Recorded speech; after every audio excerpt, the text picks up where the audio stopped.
Jim and Terry Show, still in the Hobbit hole, still without much coffee, and making our way through some contentious issues. Contentious? Yes, because there's more than one opinion about them all. And some people's opinions get worked up. Well, that's because your opinion doesn't mean anything. No, I'm sorry. Right. I'm kidding. That's right. Totally I've learned kidding. to have my place on the Jim and Terry Show, and that is to just stir the content and let Jim go. It's like wine. Jim's one of these wind-up dolls. Just wind and then let him go. And Jim goes. This is what I talk about. I mentioned this fellow who I enjoy, Mehdi Hassan, who I followed from a few years now, since, well, the early days of Trump when I started watching MSNBC. And I liked his political analysis. Lately, and that's lately as in post-October 7th, because he's Muslim, has taken a stance that probably, although I cannot prove this, led to his firing from MSNBC. His political analysis I still follow. I follow him on Twitter, so I look at what he's saying and I think, okay, I will, like and support that particular comment, which is usually a political analysis, state of politics in the United States, state of political disarray, the rising domestic terrorism and what have you. I'll stay on those topics, but every once in a while I see a very pro-Palestinian. And although I get it when tens of thousands of, well, for you and I guess we would judge them as innocents, are being killed. And the death, wanton destruction and death, buildings, everything, schools, hospitals leveled.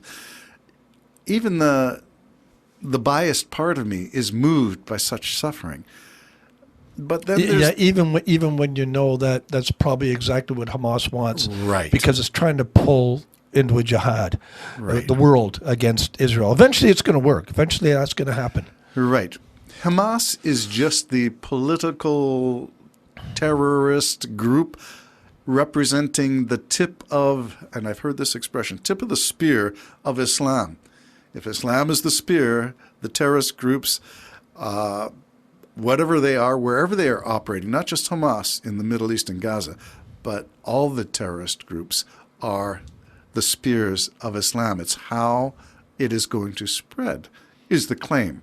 And so I wanted to know about Mehdi Hassan and his journey to get to this point where he was willing to, I don't know if that's the right word, took it upon himself to be pro-Palestinian openly on his show and cost him his MSNBC career. Now he's got another, like Tucker Carlson. If you're good at what you do, then you will get a following no matter what platform you are on. So I follow him on X, but it's this program that I'm most interested in because these guys go back to talk about there was a time when Mehdi Hassan spoke truth to power. And that's the clip that I'm going to play now.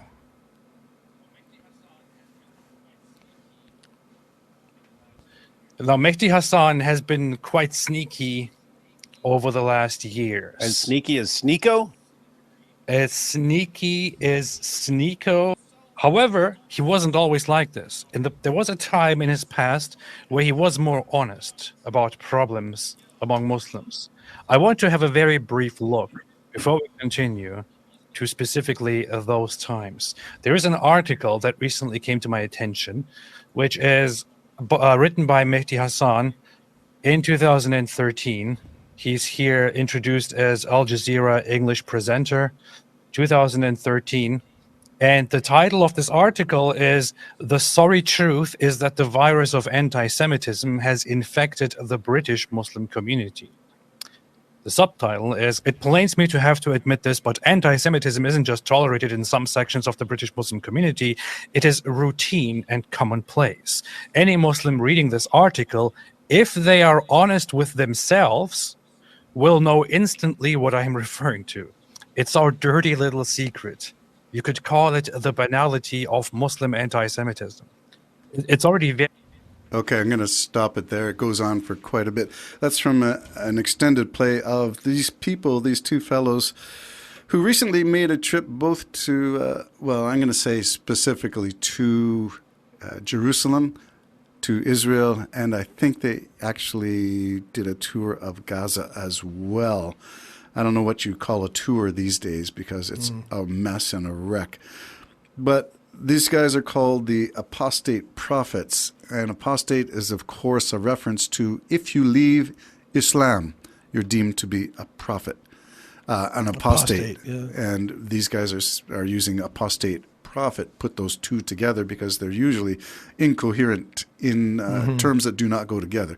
But they consider themselves to be telling a prophetic word in what they're saying, and what they're confronting is this that they've deemed from Mehdi Hassan's writing. This is dated from 2013, so it's a long time ago. And Mehdi Hassan began his career apparently back in 2013. He worked for Al Jazeera, which, if you know anything about world news services, they're supposed to be pretty reliable news, but they come from the Middle East, and therefore there is a Muslim bias, if you want to call it that, leaning to it.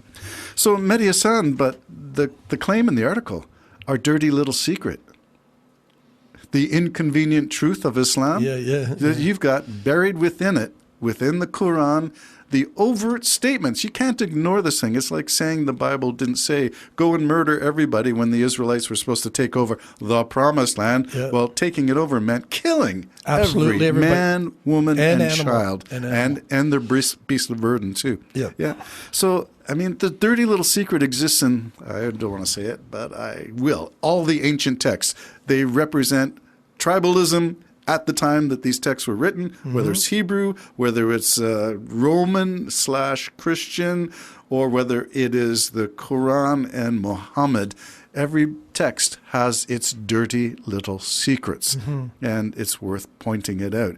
So my point in bringing all this is to say that there is truth, and truth speaking to power. We, Mehdi Hassan in this case, spoke truth to power at one point. Now, is it because of the sheer numbers, tens of thousands? I mean, that's enough to convince me that something's I should speak out, even though, as you pointed out, to do so is to play into the hands of Hamas. Yeah, Hamas, that's their game. That's why they use terror.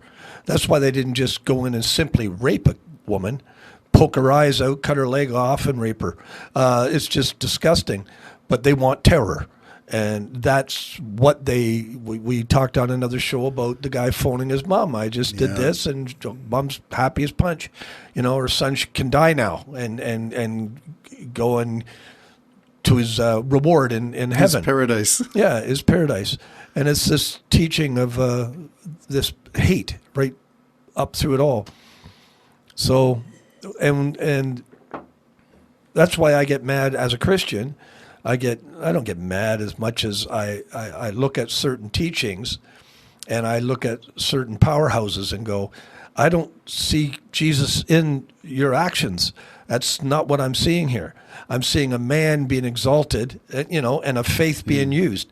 That's how I view it. I guess I'll have to answer to that myself. But the teachings of Christ is not that. And it's easy to, the dirty little secret with Christianity really is passiveness. Is the real dirty little secret that we don't want to live up to. That you're not going for all the riches in the world. You're not going for the things of this world. You are banking on the things of the world to come. Okay, so if that's the original teaching, we should be able to compare.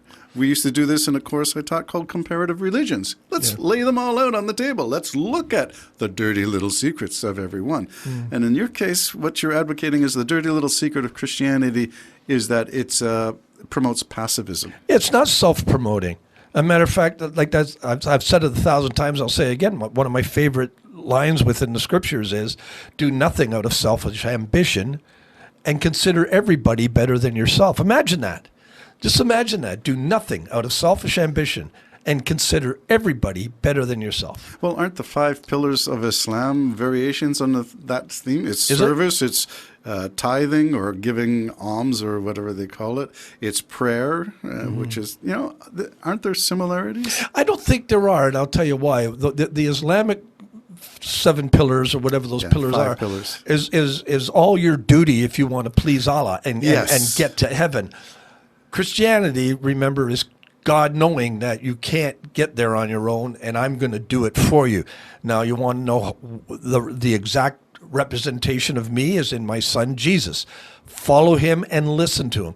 And Jesus never promoted having the biggest house, having the finest transportation, being the leader above. Matter of fact, he said, if you want to be the leader, you be the least. You wash the feet. Like I washed your feet, you wash each other's feet. That's the teaching of Jesus Christ. Let's take a look at Islam. And I sent you one where the son of one of the founders of Hamas rejected, turned his back on, becoming an apostate to the Islamic community, and speaks out against Hamas and against Islam. And now he's deemed to be on the fringe. But, the whole point is that guy is the son of a leader, a founder, and they are filthy, stinking rich in Qatar. Oh, yeah. Filthy, stinking rich. And then there are the prosperity preachers. And our favorite one, the guy with a rather large mouth and set of teeth, and his name escapes me. I picture him in my head. Hagee? Is it? I don't know if it's him. Yeah, it could be. I don't know. Yeah. But they all have, the jets. God told me I need this colored jet. I know who you mean. It's not Hagee. It's I know the one that said, "Don't you be telling me that." That guy. Yeah. Yes. And what's his name? Yeah. I sort of cringe when I see it. Because it's a prosperity thing that you give to Jesus, and he's going to prosper your life. And Jesus never said that. Matter of fact, he said, "Be willing to give up everything for me," and that's what I said. Even in his Sermon on the Mount, where he went through all the blessed are you, blessed to this, blessed that. Not once did he say, blessed are you, and you're going to get a cab, or you're going to have a wonderful business, and none of them. None of that. He never said, or it's not taught, that as I bless you, so you will pass it on to others. In other words, I'm going to give you a whole lot of stuff, and it's up to you now to pass that, pay it forward kind of thing. That's not in there either. No. So there's no promise of riches. None. Zero. Matter of fact, just the opposite. The opposite. Blessed are you when they kill you. Basically, use you for my name's sake. In spite, yeah. Well, comparative religion, a good study. And what to make of it all? Well, speak truth to power. That's all I can say. Bye-bye for now. Bye-bye.